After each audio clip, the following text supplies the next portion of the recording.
அன்னதானம் இருக்க அது நம்ம அறிந்தோ அறியாமலோ செஞ்சோம்னா அது நம்ம வாழ்க்கையில் நமக்கு ஒரு மிகப்பெரிய வெற்றியை, மேன்மையை, ஆபத்து காலத்தில் உதவியை தரும். ஒரு வீடு வீடாக போய் சில பொருட்களை விற்பனை செய்கிற ஒரு சின்ன பையன், அவன் வீடு வீடா போய் வியாபாரம் பண்ணிட்டு இருக்கிறான். அன்னைக்குன்னு பார்த்து அவனுக்கு சாப்பாடே கிடைக்கல.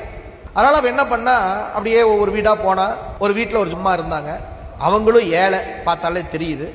சோறு கேட்கலான்னு நினைச்சான், ஆனா மானம் தடுத்தது. என்ன பண்றது, சரி வேண்டாம் அப்படின்ட்டு, அம்மா கொஞ்சம் தண்ணி கிடைக்குமா அப்படின்னு அந்த அம்மையார்கிட்ட கேட்டான். அந்த அம்மையார் அந்த பையனை பார்த்தாங்க, அவன் கண்ணில் பசி தெரிஞ்சது. உடனே என்ன பண்ணாங்களாம், அவங்க வீட்லயும் ஒன்றும் இல்லை. அந்த அம்மா என்ன பண்ணாங்க, இருக்கண்ணா வரேன் அப்படின்ட்டு உள்ள போய் ஒரு டம்ளர் பால் இருந்துச்சு, அந்த தண்ணிக்கு பதில் ஒரு டம்ளர் பாலை கொண்டாந்து கொடுத்தாங்க. குடிடா கண்ணா அப்படி கொடுத்தாங்க. அந்த பையன் வாங்கி குடிச்சிட்டு அவனுக்கு அப்படியே கண்ணில் தண்ணி வந்துருச்சு. நம்ம பசியோடு இருக்கிறத அந்த அம்மா புரிஞ்சுக்கிட்டாங்க. இந்த அம்மையார் அந்த பையனுக்கு பால் கொடுத்தாங்க, அவனுக்கு அப்படியே கண்ணில் தண்ணி வந்துருச்சு. அம்மா நன்றி அப்படின்னா. உடனே அந்த அம்மா சொன்னாங்க, சிவசிவா அதெல்லாம் ஒன்றும் தேவையில்லைப்பா, இது இறைவனுடைய கருணை, போயிட்டு வா அப்படின்ட்டாங்க. உடனே அந்த பையன் போயிட்டான். காலம் உருண்டோடியது. கொஞ்ச நாள் கழித்து அந்த அந்த பையன் அப்படியே மெல்ல மெல்ல மெல்ல படிச்சு மிகப்பெரிய டாக்டராக மாறினான். அந்த அம்மையார் அந்த பையனுக்கு சோறு போட்டாங்க இல்லையா, அந்த அம்மையார் பார்த்தீங்கன்னா காலத்தால வயசாகி போய் ஒரு தீவிரமான ஒரு நோய், அந்த அம்மையார் ஹாஸ்பிட்டலில் சேர்த்தாங்க.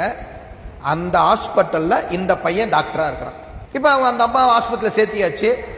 மருத்துவ சிகிச்சை பிரம்மாண்டமான முறையில் சிகிச்சை நடக்குது.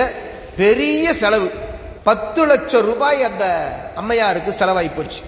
அந்த அம்மா டிஸ்சார்ஜ் ஆகிற நாள் பில்லு வருது. அந்த அம்மாவுக்கு பதட்டமாக இருக்குது, நம்மகிட்ட ஒன்றுமே இல்லை. விசாரித்த வரையில் பார்த்தா 5 லட்சம் 10 லட்சம்னு எல்லாம் சொல்கிறாங்க. நாம் எப்படி தரப்போகிறோம் தெரியலையே அப்படின்ட்டு அப்படியே பயந்துக்கிட்டே இருக்குது அந்த அம்மா. பில்லு கொண்டாந்து கொடுத்தாங்க. அம்மா என்னங்கம்மா பில்லு அப்படின்னாங்க. அந்த பில்லை வாங்கி அந்த அம்மா பார்க்குது, ஒரு டம்ளர் பாலுக்கு இந்த மருத்துவ செலவு சமம் அப்படின்னு எழுதிருக்கு. அந்த அம்மாவுக்கு ஒன்றுமே புரியல, என்னடா இது அப்படின்னு அது பார்த்துட்டு இருக்குது. அந்த பையன் டாக்டர் வரான். அம்மா வணக்கம், என்ன அடையாளம் தெரியலையா?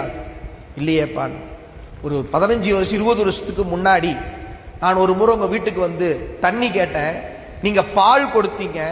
அன்றைக்கு அந்த பால் தான் என் உயிரை காப்பாற்றியது. அதற்கு நன்றி கடனாக நான் இன்றைக்கு உங்களுக்கு இந்த மருத்துவ செலவை நானே ஏற்றுக்கொண்டேன்னு சொன்னான். பாருங்களேன், அந்த தர்மம், அன்றைக்கு எந்த விதமான எதிர்பார்ப்பும் இல்லாமல் செய்த அந்த அன்னதானம், ஒரு டம்ளர் பால் 10 லட்சம் ரூபாயாக பெருகி இருக்கிறது என்று சொன்னால் அந்த அன்னதானத்தினுடைய பெருமையை நாம் என்னவென்று சொல்வது?